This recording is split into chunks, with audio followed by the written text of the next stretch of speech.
Hey guys, so today I wanted to talk about something called vitiligo privilege.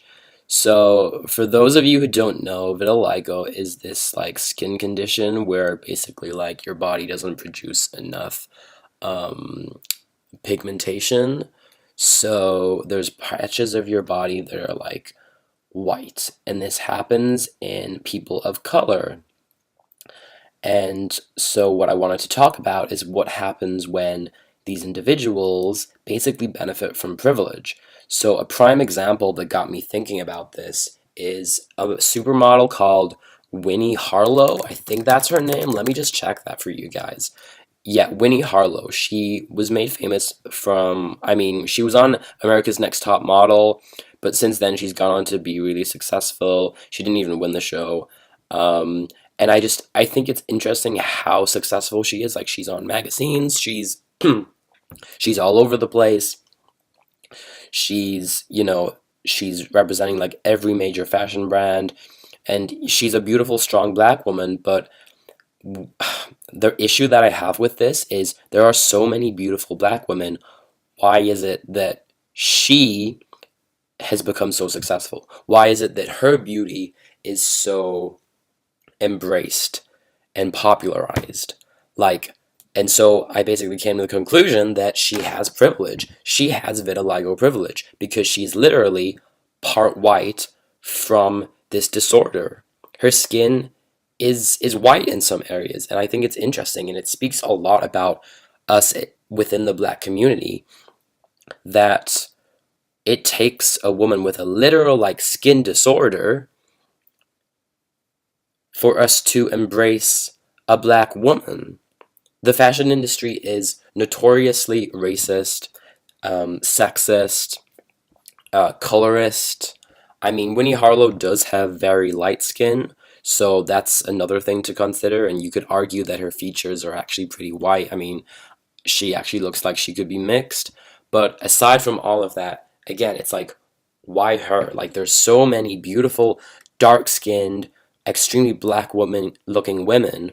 Why are we I don't know if I mean it's probably white people to blame because it usually is, but why is it that this woman who has patches of whiteness on her, why is she making it? Why did she break through the glass ceiling that other black models can't?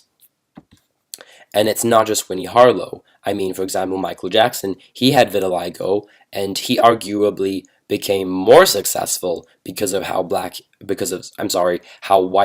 became. And if you just do a quick Google search of models with vitiligo, it's not just Winnie. Guys, there's male models. There's a YouTube video here that says model gets real about her vitiligo. There's young girls. I'm pretty sure there's even a white woman here. Um, and it kind of reminds me of black models that are albino, but that's a whole different video. That's albino privilege. I just I think it's so sad because fair enough, it's awesome that we have vitiligo representation, but if you think about statistically, what the amount of people with vitiligo is probably what no let's look at the statistics. Vitiligo. So it's estimated to be 0.5 to 2% of the population.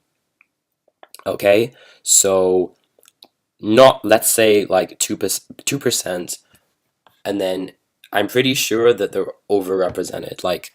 2% of the population is very small, and yet I'm pretty sure we have a much larger statistic of black people who don't have vitiligo, and yet for some reason there's more black people with vitiligo in the industry and other people of color with vitiligo than there are people without vitiligo. So yeah, this representation is awesome, but what is it saying to regular black folks and regular Asian folks and regular, Latinx folks?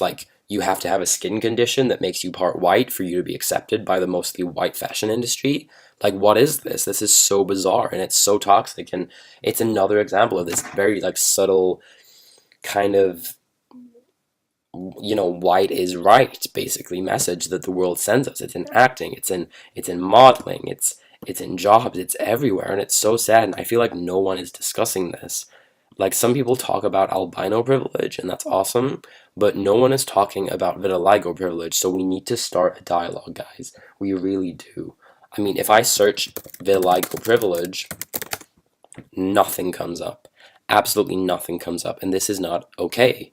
We need to, I think models like Winnie need to basically acknowledge, she needs to acknowledge her vitiligo privilege because she's getting money. She's capitalizing off what a dark, ordinary black woman could never do or could never be. And also in America's Next Top Model, she wasn't a very nice person, so we should talk about that. But yeah, Winnie, acknowledge your vitiligo privilege. Bye.